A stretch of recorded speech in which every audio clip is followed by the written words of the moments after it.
ভঙা দলঙেৰে বিপদ সংকুল যাত্ৰা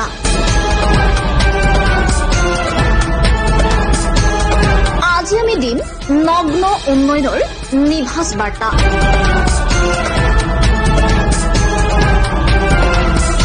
চাওক ৰাইজ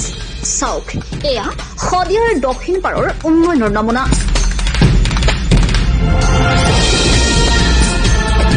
শাসক পক্ষৰ বিধায়কৰ কৰ্মসংস্কৃতিৰ মসৃণ দাপোন স্বৰূপ এইখন এখন জিয়া ছবি বিগত 25 বছৰে বিধায়ক বলিন চেতিয়াৰ দখলত থকা শদিয়া বিধানসভা সমষ্টিৰ দক্ষিণ পাৰৰ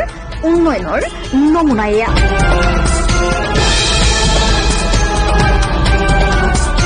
এইখন এখন সদাব্যস্ত দলং এই দলংখন এতিয়া দীৰ্ঘদিনৰ পৰাই ক্ৰমে জৰাজীৰ্ণ হৈ যাতায়াতৰ বাবে বিপদ সংকুল হৈ পৰিছে সমষ্টিটোৰ জনপ্ৰতিনিধিৰ চকু নপৰা এই ভঙা দলংখন হৈছে কেইবাখনো গাঁৱৰ একমাত্ৰ যোগাযোগৰ পথ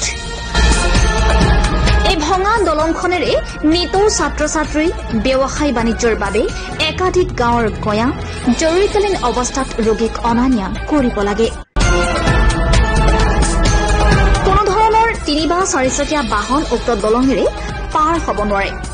বাইচাইকেল বা মটৰ চাইকেলো আৰোহীয়ে নামি ঠেলি ঠেলি যাবলগীয়া হয় খোজকাঢ়ি যোৱা সকলেও ইজনে সিজনক ধৰি পাৰাপাৰ হ'বলগীয়া হয়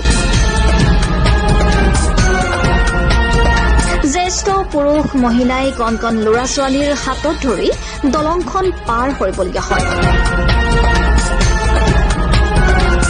ইয়াৰ পিছতো জনতাৰ জীৱন আৰু সম্পত্তিৰ নিৰাপত্তা আৰু উন্নয়নৰ প্ৰতিশ্ৰুতিৰে ক্ষমতা দখল কৰা বিধায়কজনৰ দৃষ্টিত পৰিবনে পেঙেৰিৰ পৰা প্ৰমোদ ভূঞাৰ ৰিপৰ্ট আছাম লাইভ 7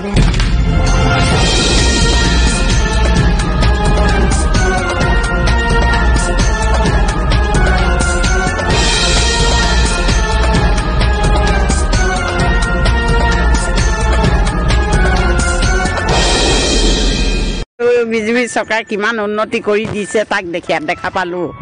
আৰু ইফালেদি ইলেকশ্যনৰ কাৰণে কিমান ভোট বিচাৰি দিলো আৰু নিজেও দিলো কিন্তু এই দলংখন দেখি মই বৰ বেয়া পাইছো ৰাইজৰ বৰ দুৰ্নীতি হৈছে একেবাৰে খোজ কাঢ়িব পৰা নাই খোজ কৰা মানুহবিলাকো অথৰ হৈ গৈছে ৰৈ গৈছে মই বেয়া পাইছো এইটো কথা বলিনক ভালকে চিনিবা বলিনক আপুনি সুধক বলিন চেতিয়া মইনা বুঢ়াগোহাঁই আহোম গাঁৱৰ মইনা বুঢ়াগোহাঁই মই কিমান ভোট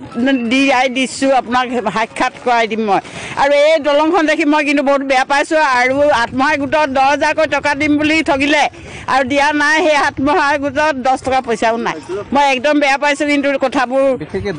বিশেষকৈ দলংখন আজি লেঙুৰা মানুহবোৰ যাব পৰা নাই লেঙুৰা মানুহবোৰ থিয় হৈ গৈছে বেয়া পাইছো এইবোৰ মই একদম বেয়া পাইছো আপুনি বলিনক সুধকচোন আহোম গাঁৱৰ মইনা বুঢ়াগোহাঁই কেনেকুৱা মানুহ এইটো সুধি চাওক 3বাৰকে ভোটত জিকালো মই 4 পইচা 10 টকা পইচা লোৱা নাই এই আৰু কেঁচাইখাতি থানটো ডাঙৰ থান হয় ন আমি ইয়াতে পূজা কৰোঁ সৰুৰ পৰা কৰি আহিছোঁ দলংখন ভাল হ'লে ৰাইজৰ সুবিধা হয় ইলেকশ্যন হৈ গ'ল দলংখন ইলেকশ্যনৰ আগে কমচে কম ঠিক কৰা হ'লে ভাল লাগিলেহেঁতেন সেই আৰু আপোনালোক খোজকাঢ়ি গৈ আছে আমি এতিয়া ইয়াত গাড়ী ৰখাই পেলাই খোজকাঢ়ি গৈ আছোঁ উপায় নাই কিমান দূৰ খোজকাঢ়ি যাব এতিয়া ইয়াৰ পৰা 1 কিলোমিটাৰমান হ'ব চাগে মোৰ ইমান আইডিয়া নাই দলংটো ভাল গাড়ী গ'ল হ'লে আগতে আমি দলঙত গাড়ীৰে গৈছিলোঁ বাৰু এই বছৰহে এনেকুৱা অৱস্থা পাইছোঁ